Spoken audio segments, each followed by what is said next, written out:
The first snowfall came early that year, thick and soundless, blanketing the Ozark foothills in a hush that felt too complete, like the earth itself was holding its breath. By December, the wounded came limping in through the woods and across the dirt roads, wrapped in bloodied wool and blue or gray uniforms that no longer mattered. The war had reached Arkansas in a different way now, not by cannon fire or cavalry, but through the cold and the bodies it dragged with it. At the edge of a dying orchard where frost clung to fence posts like lichen stood St. Elia's Asylum, a brick and timber compound that had once been a seminary, then a house for orphaned boys, and now something that claimed to be a hospital. No flags flew above its slate roof. It belonged to neither North nor South. The doors were open to all, and that was what made it dangerous. Inside, the halls carried the smell of boiling herbs, candle smoke, and untreated wounds. The nurses were tired. Their hands cracked from lye soap and ice water, and most didn't ask names anymore. They stitched the living, stacked the dead, and prayed not to remember the faces. Eli Sharp, the head caretaker, kept records in neat ink. Date of arrival, nature of wound, final breath. His boots made no sound on the floorboards. No one ever saw him sleep. He said little, but his presence filled the air like dust, always settling, always there. He wore white, always white, and kept his voice soft, like a lullaby meant for children who didn't need comfort, only silence. That winter, the snow did not melt between storms. Each week, a new storm buried the last. And each time the drifts rose, so did the graves. The cemetery behind the asylum was small but neat, carved into 4 tidy rows that curved like ribs behind the chapel. The gravedigger, an old man named Thomas who spoke only when drunk, once whispered that the rows had been growing the same way for years. Always in winter, always in 4s. He said the pattern began before the war, before even Eli had come. And yet the caretaker seemed to know exactly where each grave should go, down to the inch. No one believed him because belief required asking why. And no one asked, not in a place like this. The first storm of 1862 brought 37 patients in 1 week. Most came unconscious, some were missing limbs. One, a teenage Confederate with frostbitten feet, had been found barefoot in the woods. His eyes rolled back, his mouth torn by his own teeth. He died 6 hours after arrival. The next morning, his body was gone. No one saw it move. The nurses assumed it had been buried. But the grave count hadn't changed.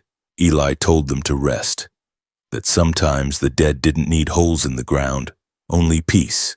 He said it gently, like a bedtime story. And they nodded because exhaustion had already replaced suspicion, and peace was easier than explanation.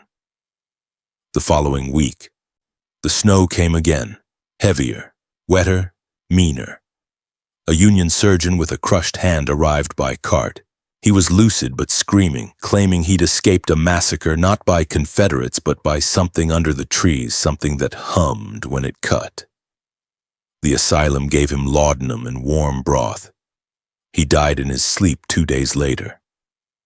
That night, Eli asked for the gravedigger to prepare 4 new plots, even though only 1 death had been recorded. Thomas did as told, digging through the snow and stone-hard soil, his hands bleeding by morning. When he returned to the quarters, he found a bowl of milk bread by his bed, still warm. A thank you that made no sound. By mid-January, the snow was taller than the fence posts, and the orchard's bare limbs looked like hands frozen mid-prayer. In the distance, wolves had stopped howling. The world felt paused. Inside the asylum, a nurse noticed something strange in the cellar pantry. The salt bins were half empty, despite no one remembering them being used. Preserved meat was missing. When she asked Eli, he placed a gentle hand on her shoulder and said, "Some things are better left to the rhythm of the house." She never brought it up again. That season, the graveyard grew 4 new rows, crisp even, untouched by boot prints. Snow had fallen on them too quickly, erasing any trace of how or when. But beneath the drifts, beneath the scripture-etched markers and prayer stones, something else had been placed. Not all of it is human, not all of it is whole. And in the morning Eli hummed as he walked the corridors, white coat folded clean, hands never stained, eyes calm. It was the first snow of 1862, and the pattern had begun again. Eli Sharp did not arrive at St. Elias in a storm.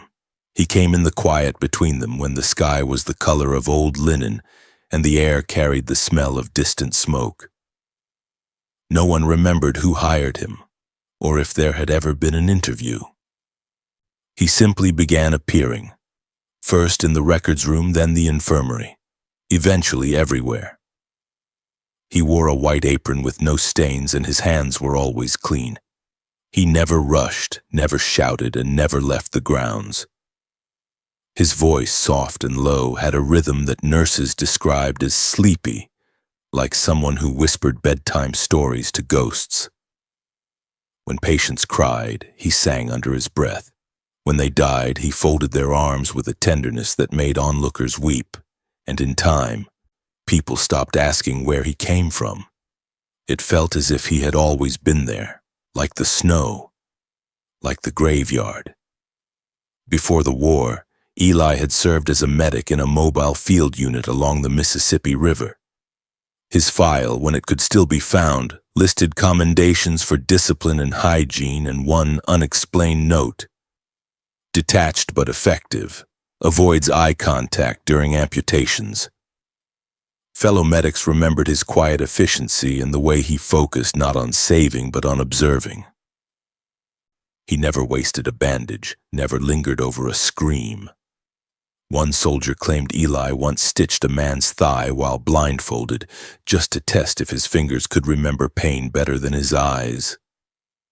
When asked why he did it, Eli smiled and said, "Sometimes the body only speaks when the mind gets out of the way."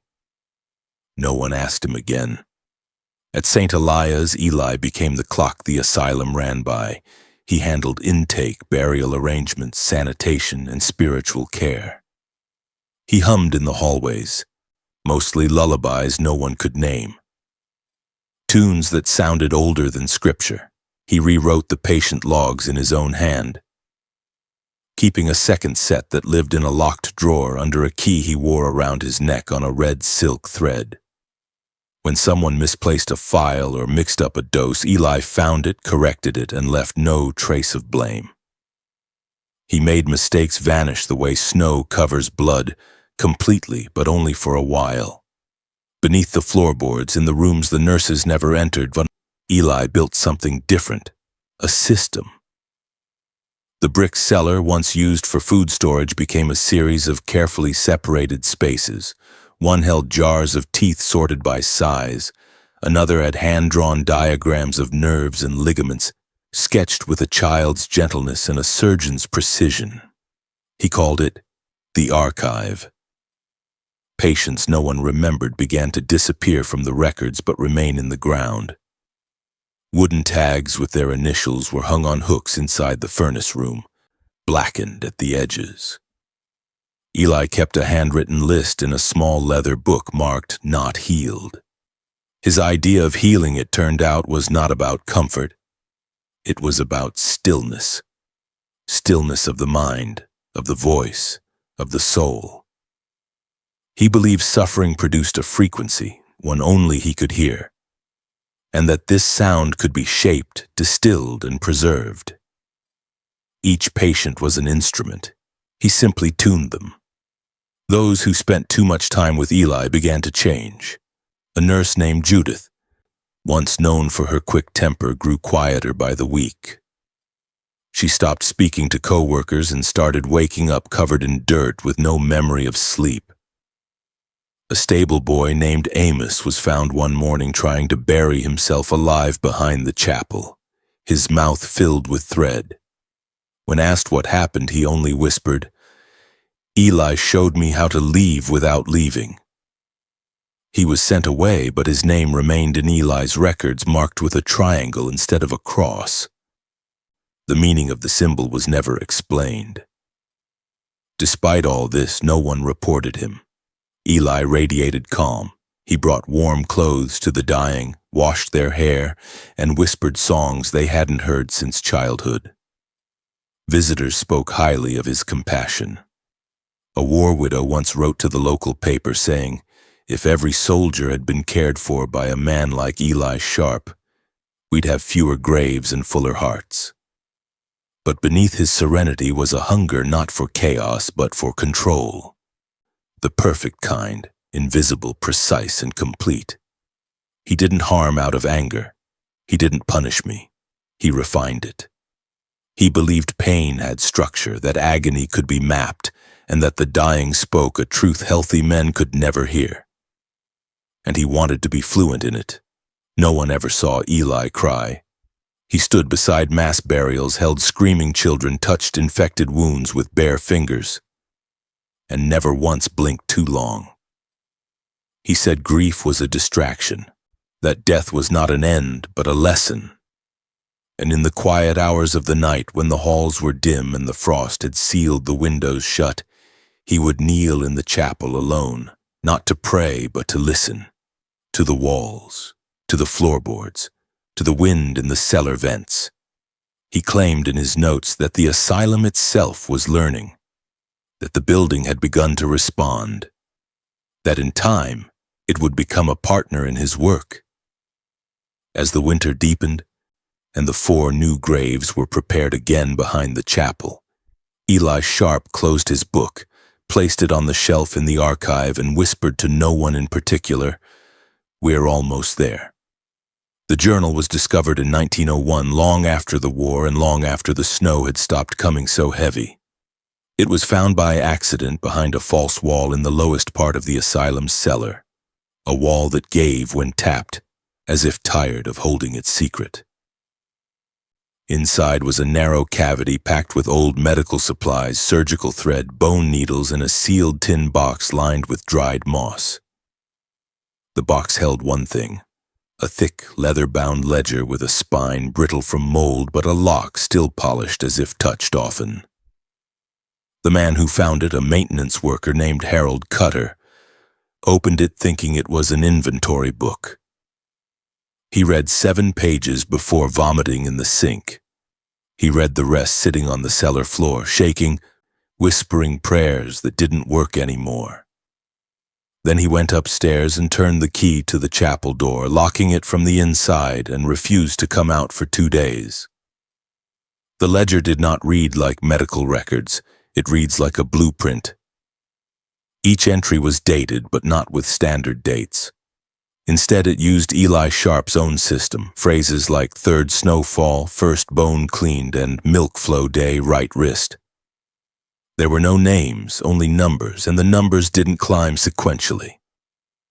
Some were repeated, some were skipped, and some were circled with a red line and marked with small symbols: a triangle, a half-sun, and a hollow cross. The handwriting was tight even and emotionless. What unnerved readers most was its clarity. There were no messy thoughts, no corrections, and no struggle between morality and method. Just data, observations, patterns, measurements of how flesh resisted before surrendering. Not once did it call anyone a patient. The entries called them vessels. The first pages detailed wound mapping. How long it took certain cuts to clot. How different skin tones blistered under dry heat. What pain thresholds were reached before unconsciousness, and which pressure points produced silence when struck repeatedly. Then came tables, hand-drawn grids tracking blood volume against prayer recitation, levels of trust before and after partial amputation, and the smell of fear at different times of day. At the bottom of each grid was a conclusion, always framed as a recommendation for the next trial. Some entries ended with the word music, followed by sketches of symbols that resembled tuning forks or bells. That word came up more and more in later pages, especially next to drawings of teeth, tongues, and spinal fluid extractions. It seemed Eli wasn't just studying pain. He was tuning it, trying to make it sing. But it was the middle section of the ledger that changed everything, labeled simply Ash Milk Trial. The pages were darker here, stained with oil or dried fat, the ink thicker, more rushed. The trial was broken into stages. Stage 1 described a mixture made from ash of burnt rib bones and goat's milk, stirred over low heat until the color turned gray. Stage 2 required a fasting period for the vessel, minimum 4 days, followed by injection of the ash milk directly into the lower back. Stage 3 recorded reactions, seizures, visions, bone growth in wrong directions, spontaneous tooth shedding, and in one case, temporary blindness followed by what Eli called peripheral sight expansion, which was never explained. The vessels were restrained with wooden clamps during this process, and their tongues pinned with embroidery needles to prevent speech. Eli noted this was not for cruelty but clarity. He believed the body's reaction must be pure, unshaped by words. Pain in his mind was language enough. No one knows how many people were subjected to the ash milk process. The ledger lists 43 entries, but some have symbols instead of numbers and others repeat under different codes. One entry is written entirely in reverse, readable only in a mirror, and contains a sketch of a human spine unraveling like a scroll. Another entry simply says, "Vessel number 17 sang back." Below it a drawing of a human mouth, lips sewn shut but teeth arranged into a pattern resembling piano keys. Many of the entries mention winter. Specifically, that cold enhanced the effects. Blood moved slower, flesh resisted less. Silence, Eli wrote, was cleaner in snow. When the ledger was turned over to the state in 1902, most officials refused to read it in full. Pages were removed, some were destroyed. But not all. A copy was made, secretly by a junior clerk named David Forrester, who claimed the ledger wasn't just a record of torture but a map of a hidden system that still existed beneath the asylum. He insisted that some rooms matched the diagrams, that certain drainage points led to lower spaces not listed on any blueprint. He was dismissed shortly after. When asked why he made the copy, he said only that no one else seemed willing to admit what had happened, what had been built. The copy vanished months later. His house burnt to the ground that spring. No cause was found. He had no children. No relatives stepped forward. Only one item was recovered from the ashes: a brass key with a red silk thread untouched by fire. The original ledger was placed into sealed evidence storage in Little Rock, where it sat for decades unopened, until it disappeared during a reorganization effort in the 1950s. Some say it was stolen.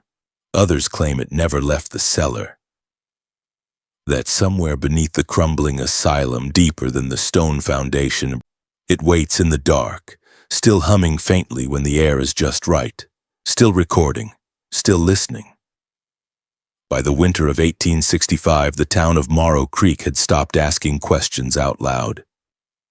Snow came early again that year, thick and soundless, covering the ground like it was trying to hide something. Behind St. Elias Asylum, where the wind never seemed to blow quite the same, 4 fresh rows of graves had already been carved into the frozen earth, neatly aligned, precisely measured. Wooden markers with no names, just a number burnt into the surface, the edges darkened but the rest left clean. The townspeople had seen this before, every winter the same pattern. 4 rows, always 4. No matter how many patients had arrived, no matter how few were known to have died, the rows kept appearing, never more, nevertheless, and they never melted, not fully. Even when spring came and the rest of the ground thawed, the earth beneath those rows stayed cold, damp, quiet. It had started slowly, unnoticed at first. A few extra burials one winter could be explained. War years brought death. But by the third year, the rhythm was impossible to ignore. Grave digging in December, rose by January, sealed by February, forgotten by March. The same spacing, same wooden stakes, same blank silence from the asylum. The cemetery was technically church property, but no one from the asylum asked for permission. They didn't have to. Eli Sharp was always there before sunrise, hands folded, coat white, voice calm. The gravedigger, Thomas Bell, had stopped drinking by then. His hands shook all the time, not from age but from memory. He said once that the ground behind the asylum breathed differently, that when he dug there he could feel it resist the spade. Not like stone, but like something alive pretending to sleep. Father Rourke, the parish priest, began to grow uneasy. He'd been blessing the graves for years, part of his duties. At first, he believed it was mercy, final rites for the broken, the lost, and the unwanted. But something about the ritual had begun to turn. He noticed the wooden markers never rotted, no matter the weather. That flowers left by visiting families wilted too quickly. That no prayers lingered there, his words seemed to fall flat against the cold. He tried to bless the soil directly, digging his fingers into the ice-crusted dirt, whispering Latin he barely remembered. But the next morning, he found the same plot open again, the blessing turned over, the dirt rearranged. He said nothing. He just walked home slower after each visit, shoulders heavy, eyes lowered, lips dry from silence. Town records show only a handful of official deaths from the asylum each year, yet the graveyard told a different story. The numbers didn't add up. Some years more people were buried than had been registered alive.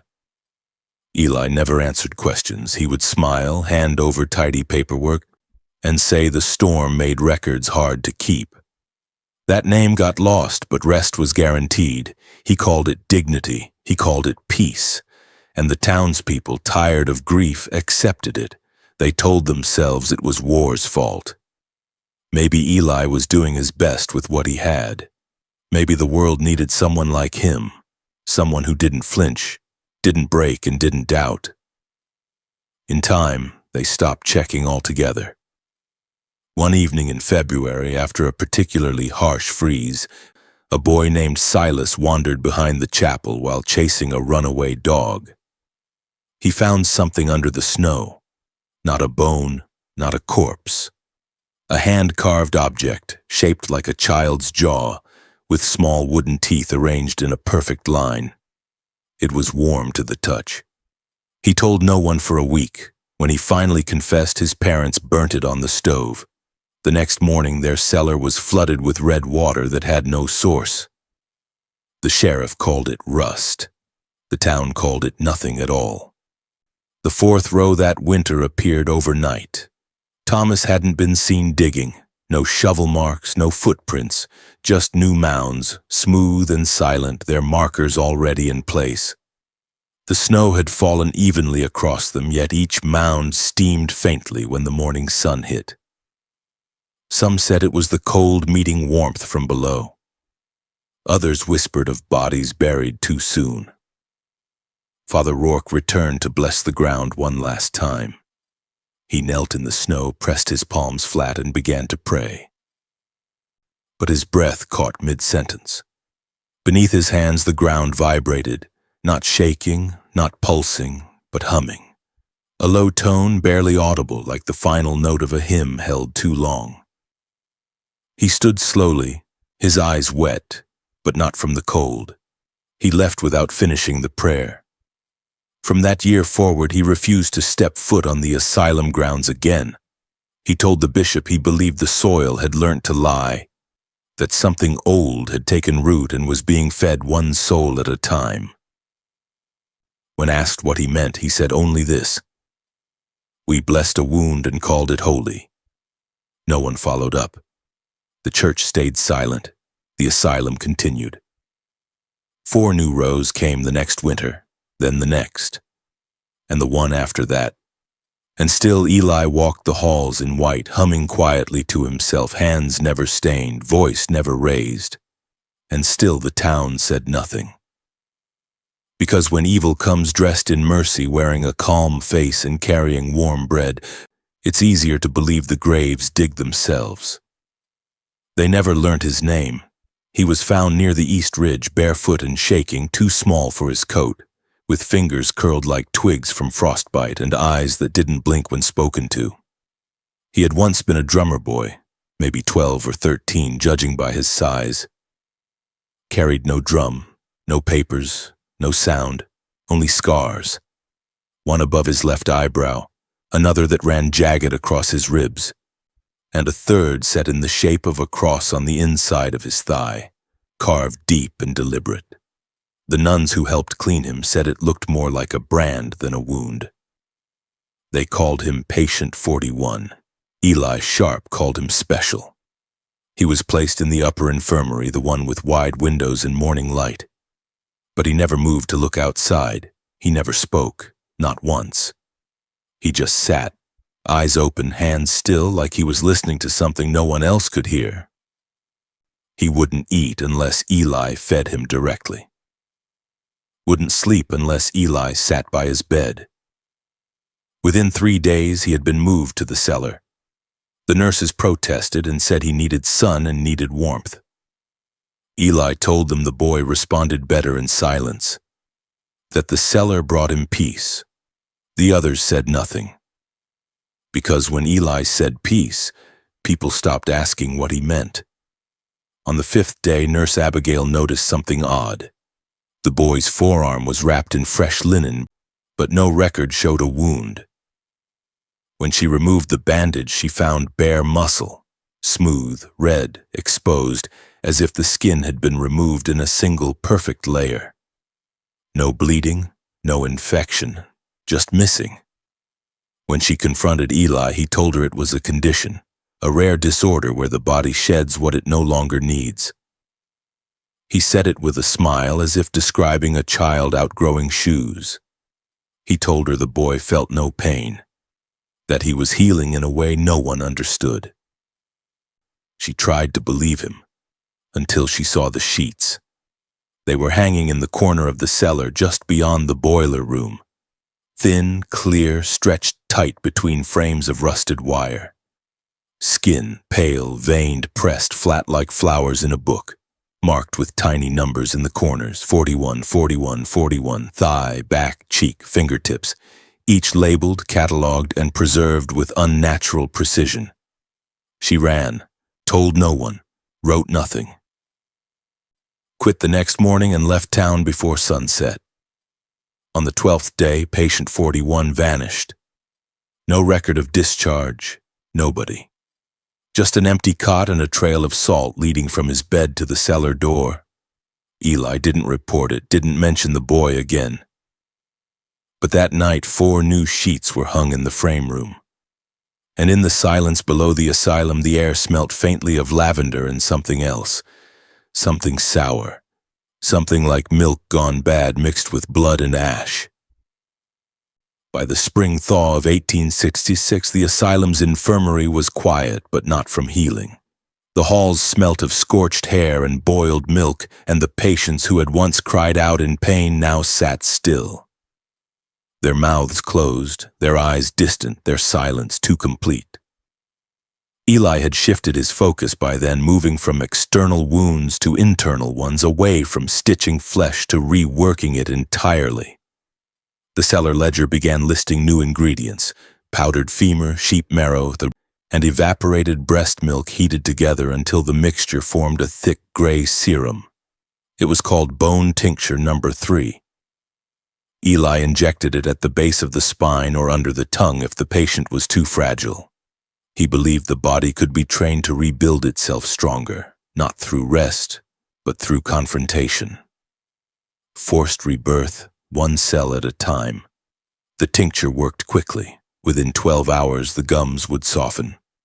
By nightfall, teeth would fall out entirely. Some with blood, some clean as polished stones. Within days, new growth began. But what grew wasn't right. The replacements were sharp, irregular, and set too far back in the jaw. Some curved inward. Others split into two tips like a snake's fang. One patient, a girl from Helena who had survived diphtheria, began gnawing through her bedpost in her sleep. Another tore open the throat of a therapy doll during a seizure. Eli called these outcomes promising.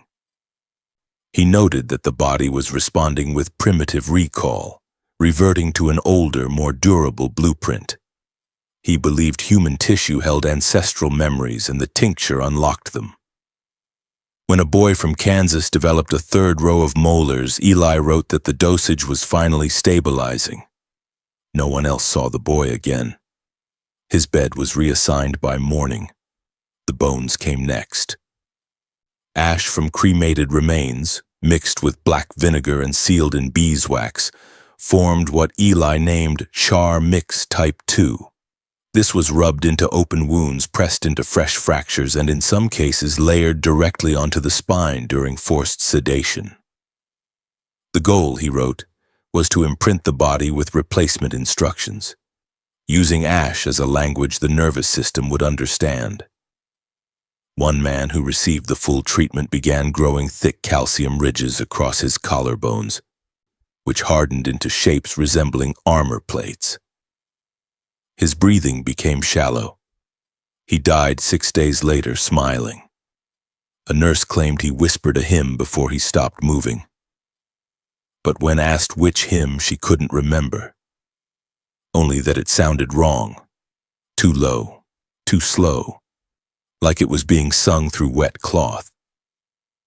Eli kept samples in glass jars labeled with initials, weight, and date of loss. Teeth floated in pale liquid, some still with pink root strings attached. Bones soaked in dark syrup until they lost all color. He had them categorized in wooden drawers beneath the cellar furnace.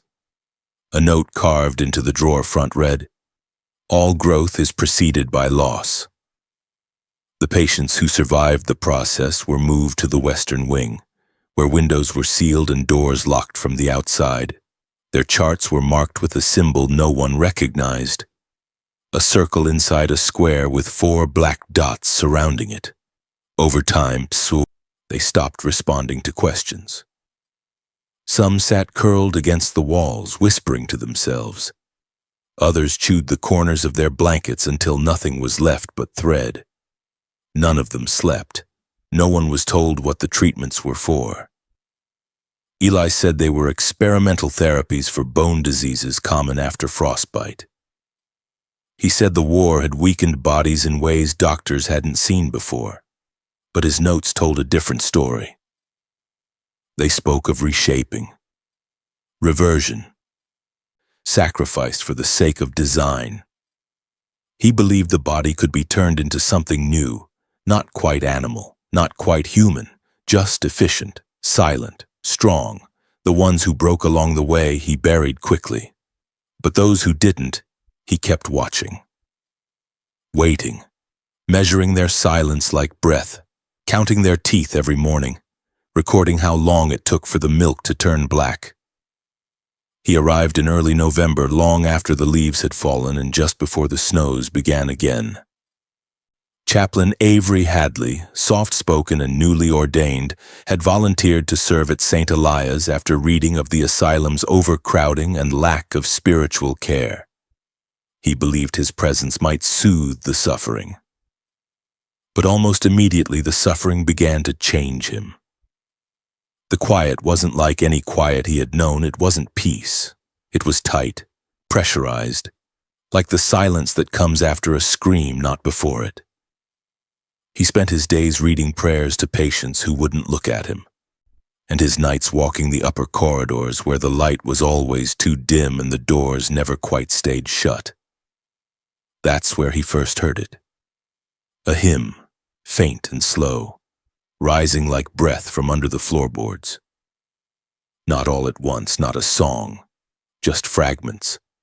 A single note stretched too long, a child's hum, broken by a cough, the kind of sound that only exists in the moments before waking.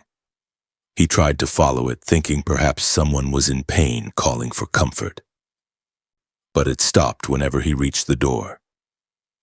For weeks it returned each night, always from the same ward, the one sealed after the milk and bone experiments. Patients from that section were said to be unstable, their minds softened by trauma, their bodies altered by treatments no one explained. Eli had ordered that wing locked indefinitely, though he visited it often. No staff joined him. No keys were shared. But Chaplain Hadley couldn't let it go. Each night, the sounds grew clearer, not louder, just more organized. He began recognizing harmony, layered tones, intervals that felt intentional. He found himself humming back, unconsciously matching the pitch.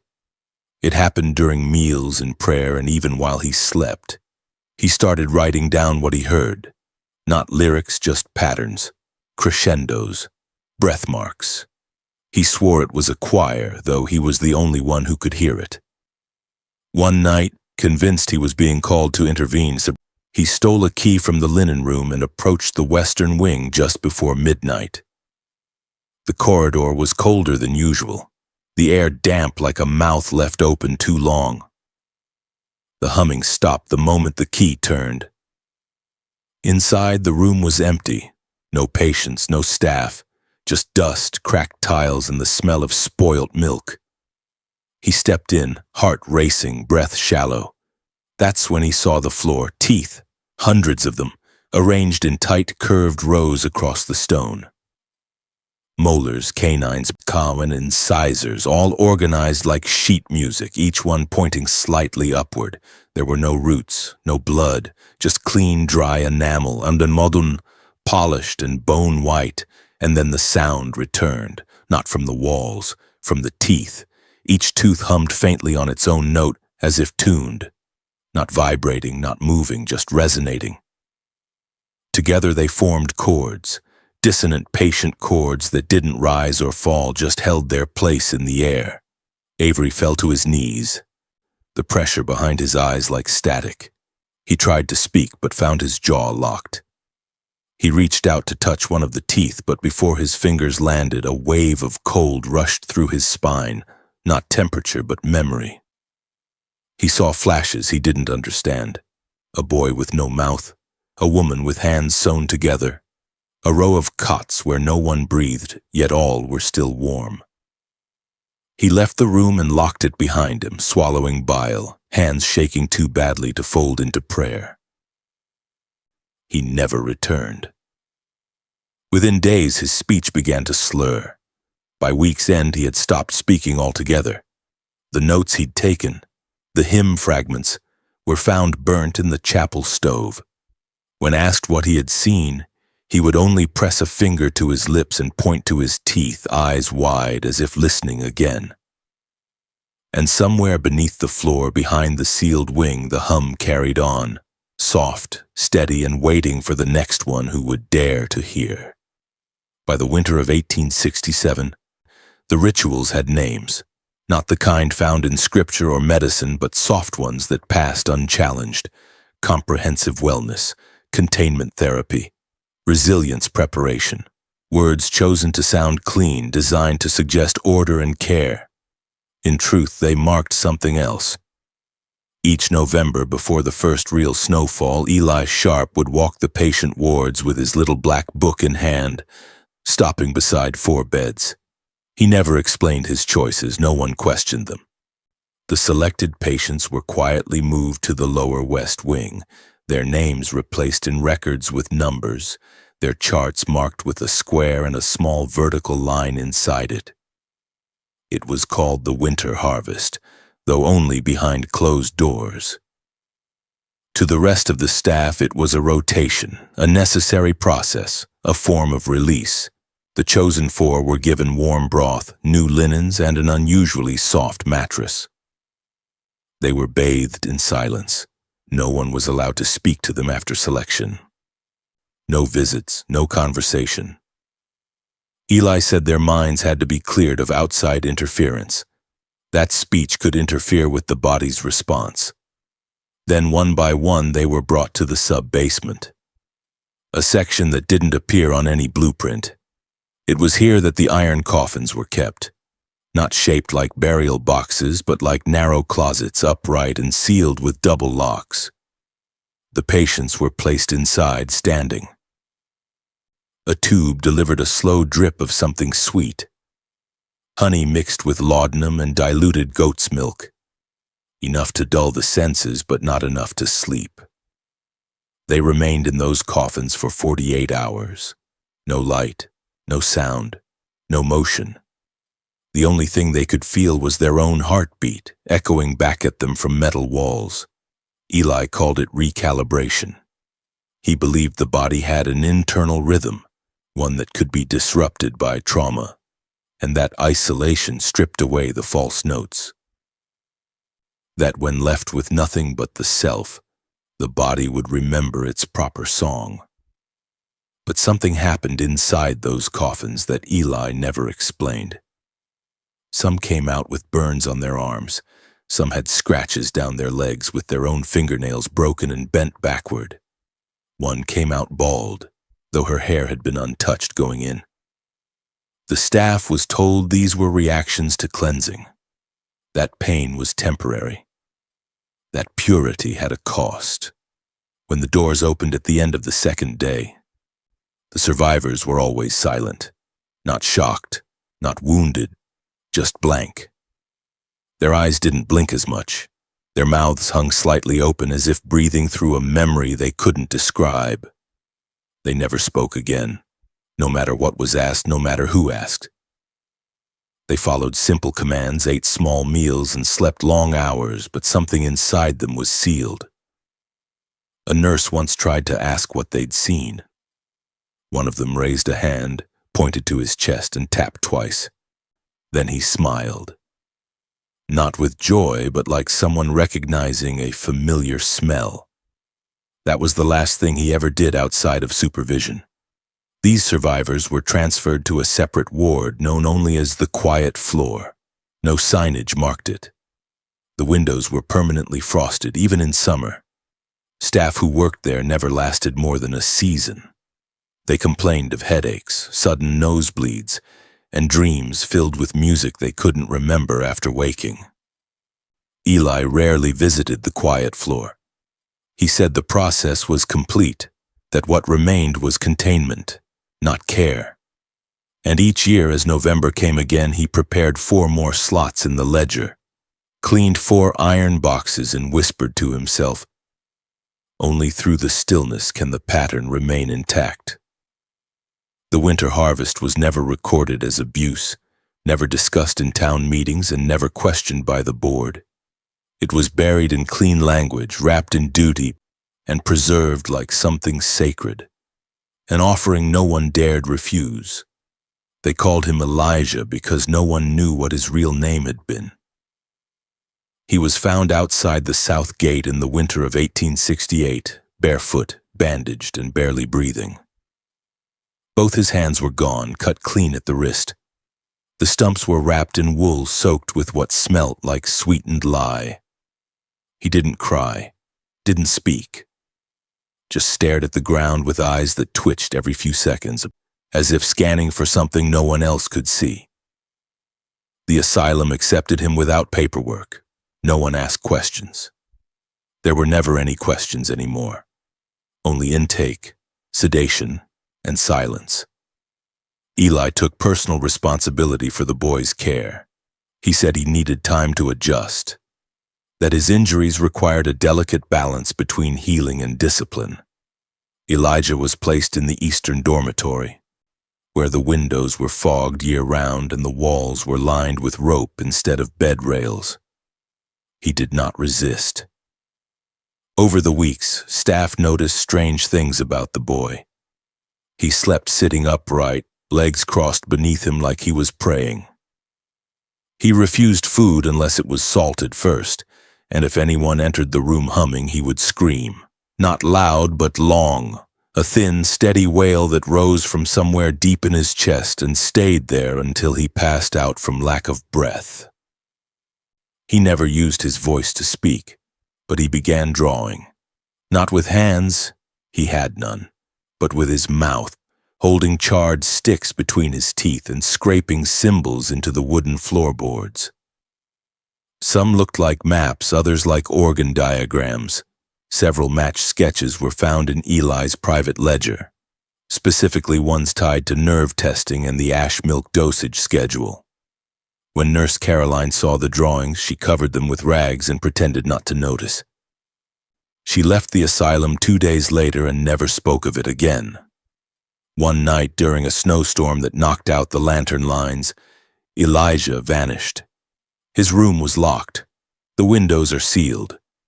No footprints were found in the snow. The guards claimed the door had remained shut all night.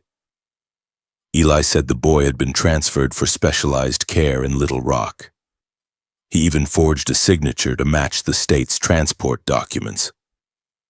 But 4 days later, Elijah appeared in the next town over, barefoot, frostbitten and bleeding from the mouth, dragging himself through slush with what little strength he had left.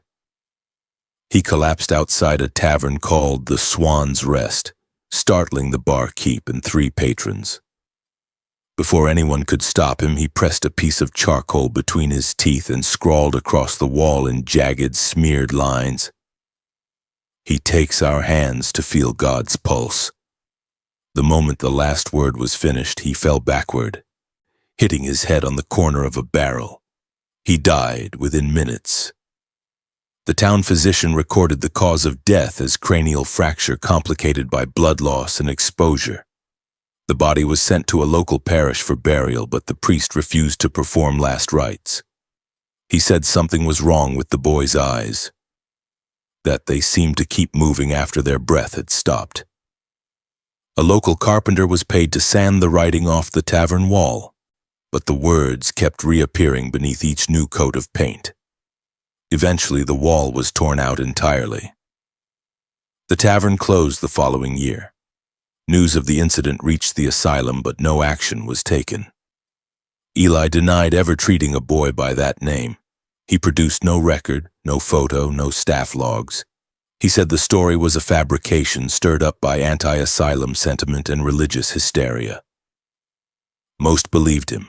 The boy was forgotten. Buried in an unmarked grave beside the road, his headstone blank. But on certain winter nights when the wind moves in slow spirals across the fields between the asylum and the town, passers-by say they hear something beneath the snow.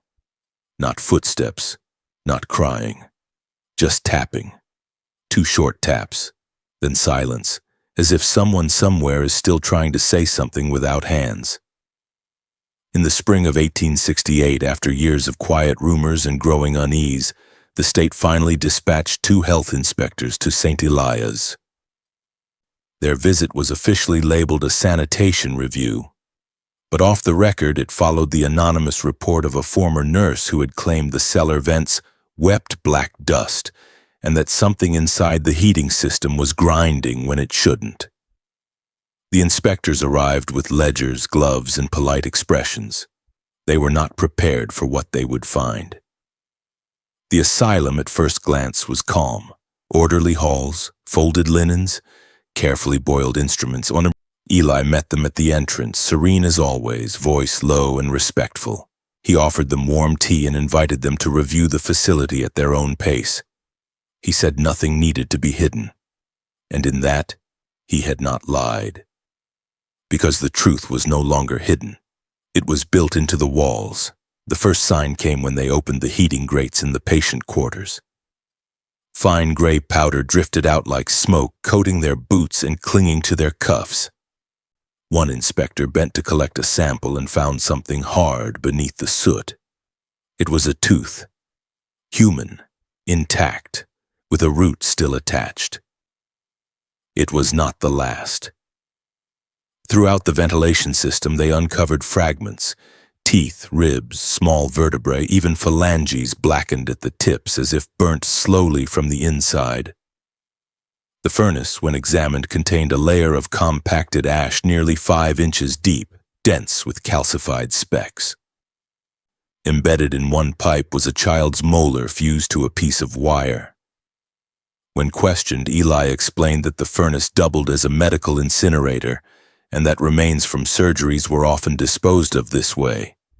He said it was cleaner, more merciful. The inspectors wrote it down, but the smell lingered in their coats long after they left the basement. The next discovery was accidental. While touring the supply cellar, one inspector noticed a strange discoloration on the floor beneath a stack of flour barrels. When they were shifted, the stench hit immediately, sweet and rotten, with the heavy acidity of decay. One barrel had split near the base, and the chalk-white powder inside had soaked through the wood. A scoop revealed bone dust, fine, sifted, and blended with what looked like ground wheat. Tests would later confirm it wasn't chalk. It was powdered human remains, chemically broken down and bleached. Several barrels were marked with Eli's handwriting. Type C, Reserve. The inspectors stared at the labeling in silence. Then they closed the barrels and said nothing. They found more in the pantry. A meat hook with traces of human tissue. A jam jar with what appeared to be preserved knuckle joints. A wall behind the kitchen furnace where the brick had been replaced in sections newer and lighter than the rest. Inside one cavity, wedged deep, was a section of human spine coated in a black waxy substance. The inspectors returned upstairs without finishing their report. They requested an immediate partial shutdown of the lower levels, citing unsanitary conditions. The order was signed the same week, but no arrests were made, no headlines followed. The war had drained the courts, and the state had neither the funds nor the stomach for a scandal. Eli remained in charge, his status unchanged. He claimed the issues were the result of outdated procedures left over from previous administrations. He promised reform. The paperwork, as always, was clean. The inspectors resigned within 6 months. One moved west and never returned to public work. The other was institutionalized by year's end, suffering from hallucinations involving walls that whispered and vents that breathed warm dust into his lungs. His final written words were found scratched into a drawer. The fire hums when fed. Back at St. Elias, the vents were resealed. The barrels were replaced. The furnace was cleaned. And every winter the heat still came on. Slow even and heavy, with the faint smell of something old, something burnt, something not quite gone. In 1903, the asylum's furnace was scheduled for replacement after a string of power failures and ventilation issues made parts of the East Wing uninhabitable. By then, St. Elias had become quieter, not less sinister, just quieter. Eli Sharp was long gone, his name erased from the public rolls after a quiet retirement and a death certificate signed in a distant county. But the building still stood, old brick holding new paint, and the cold still returned every November with unnatural precision. During the furnace dismantling, 2 workers removed a corroded grate near the basement archway and uncovered a sealed hatch beneath layers of soot-packed stone. The door had no handle, only a long seam outlined in soot. It hadn't been touched in decades, maybe longer. But the lock gave way easily, as if the weight of years had grown tired of holding it shut. What they found inside rewrote everything. The room beneath the furnace was small, no larger than a barn stall, but it felt enormous in the way nightmares stretch space. The air was thick, not stale, but weighted like breath held too long. Along the floor were 16 metal chairs arranged in perfect rows, 4 by 4, each welded to iron tracks embedded in the concrete. The chairs were not for comfort. Their backs were upright and unpadded, their seats rusted and narrow. Shackles hung from both arms, twisted with age but still usable. Some were stained with something that had long since turned black. Others still held fragments of bone. Finger joints fused to the inner curves, teeth wedged into the bolting seams. These were not chairs for restraint.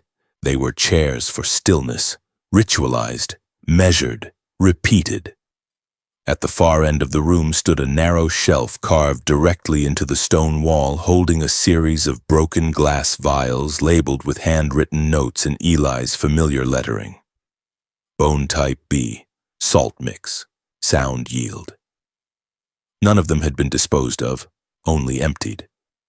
Beside the shelf was a long iron pipe that fed back into the furnace above, lined with small ports that could be opened and closed from the room itself.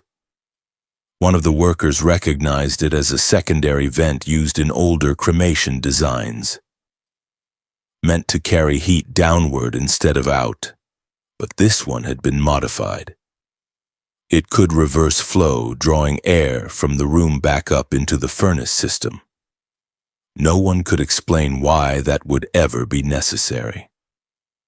On the walls, beneath years of soot, were markings that had once been red. When scrubbed lightly, they revealed words. Repeated, layered, cut deep into the brick. Pain reveals the pattern. The phrase was written at eye level across every wall, sometimes small like a signature, other times large enough to stretch across entire rows of chairs. Each wall had been written on with the same motion, the same angle, not in panic, but in ritual. The blood, later tested, was confirmed to be human. Multiple types, mostly from children, though one sample was traced to an elderly female whose name would never be found in asylum records. These weren't writings from prisoners, these were recordings, witnessed, etched. After the discovery, the renovation halted. Investigators arrived along with clergy, journalists, and state officials. The room was photographed, documented, then sealed again. No arrests were made. No trial followed. Eli Sharp was officially dead, and no law existed to cover what had happened. The room was written off as a relic from a darker medical past, cited in medical journals and ignored in courtrooms, but the staff who stood in that room reported something no camera could capture. A sound, soft and steady, rising through the rusted chairs like air being pulled through narrow pipes. Not a hum, not a scream, just the thin, constant sound of breath, exhaled but never inhaled, as if something in the room was still trying to die and failing. In 1911, a quiet historian named Merrill Lanes published a journal article that changed everything. He had been researching post-Civil War medical practices for a textbook series and stumbled across references to experimental trauma therapies used between 1863 and 1870. The records led him back to St. Elias Asylum, which by then had been turned into a sanitarium for respiratory illness. He had not been looking for horror, only context. But what he found beneath layers of redacted case files, forgotten trial transcripts, and unsigned autopsy reports was something more than unethical. It was methodical evil disguised as science, rooted in discipline and preserved through documentation that had never meant to be exposed. Merrill traced no fewer than 27 modern medical procedures: bone regrowth therapy, nerve desensitization, controlled hypoxia sedation, even early dental reconstruction, back to a series of experiments recorded in a set of private ledgers known among archivists as the Ash Milk Notes. He didn't know the name Eli Sharp at first. The documents had been scrubbed of author credits. But the handwriting matched other records pulled from the furnace room discovery. And when he matched the initials ES found inside a preserved jar of patient tags to the asylum's original intake officer, the connection became undeniable. The fallout was immediate. The article was republished in national medical journals under the title "Healed Through Harm: The Roots of Silent Science." Lawsuits followed. Survivors' families, many of whom had been told their relatives died of consumption or winter fever, demanded public hearings. The state was forced to re-examine dozens of burial records, only to find plots missing, misnumbered, or marked with forged priestly blessings. What shocked the public wasn't just what Eli had done, but how thoroughly he had masked it. His work was orderly, patient, and full of quiet logic. He hadn't acted in secrecy. He had created systems that made silence part of the structure. The rituals were never hidden, only renamed. The pain was never concealed, only translated into terms that made it acceptable. Even the most grotesque practices were labeled in passive language: bone harvest, sensory silence, vitality sleep. A memorial commission was established within 6 months. A granite monument was raised outside the former asylum gates, listing 184 unconfirmed patients by number. The words, "In stillness they were taken," were etched beneath the names pulled directly from Eli's private journal. But not everyone agreed on how to frame the legacy. Some medical professionals, though careful with their wording, admitted that Eli's work had helped shape a better understanding of human anatomy under extreme conditions. They said progress often came from places of discomfort. They didn't call him a hero, but they didn't call him a monster either. Others called for every medical advancement tied to him to be stripped from the curriculum. A few doctors burnt his notes publicly, but most folded them back into the archive, citing the need for preservation, even of the ugly parts. Families of survivors reported strange behaviors in later generations. Children are born with teeth already formed beneath the gums. Night terrors that involved iron coffins. A boy in Missouri who began speaking in reversed Latin at age 3 only during December. None of it was confirmed. But the whispers grew. Some said Eli's rituals weren't just scientific.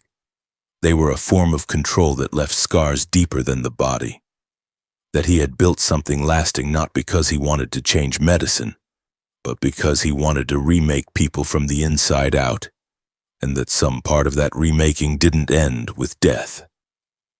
In quiet forums and fringe lectures, Eli became something else. A figure of morbid reverence, a myth for those who believed pain could lead to purity, who thought the body could be unspooled and rewritten like scripture, as long as someone held steady hands and never looked away. Merrill Lanes later regretted publishing his article. In interviews before his death, he said the story had taken on a life he didn't intend. He said Eli's greatest cruelty wasn't what he did in the cellars, but how well he made others carry it forward. The true horror was how easily science had turned silence into procedure and how quickly people stopped asking where the knowledge came from. And so the monument remains. The journals remain. The names remain, burnt into ledgers, etched into stone, whispered in medical lectures under cleaner titles. But the memory of Eli Sharp is not gone. It flickers quietly in every technique that began with something unthinkable and was simply renamed. A name that still echoes not through justice, but through practice. The man who healed by breaking, the man who made stillness a science. Eli Sharp never raised his voice.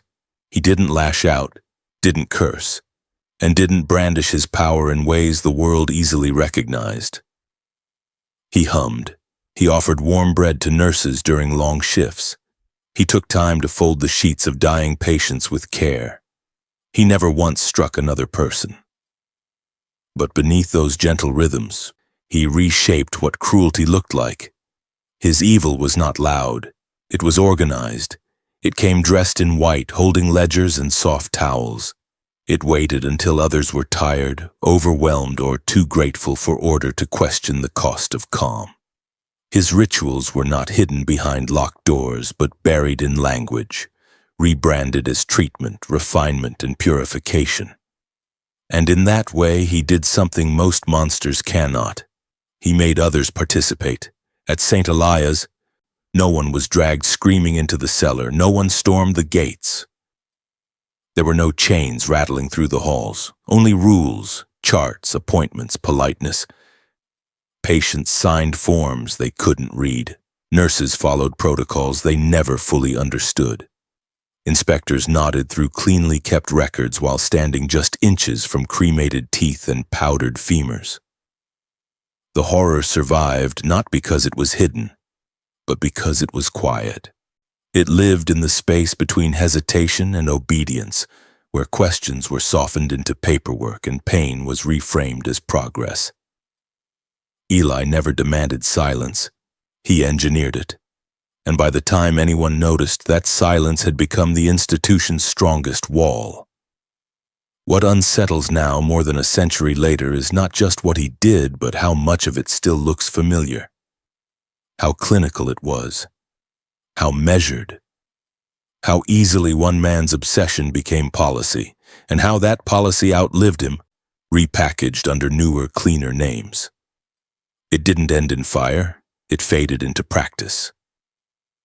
It's easy to believe that evil arrives with violence and chaos, but sometimes it walks in slowly, humming lullabies. Sometimes it smiles and takes careful notes. Sometimes it wears calm hands and lets others finish its work. What do you think? Could this happen again?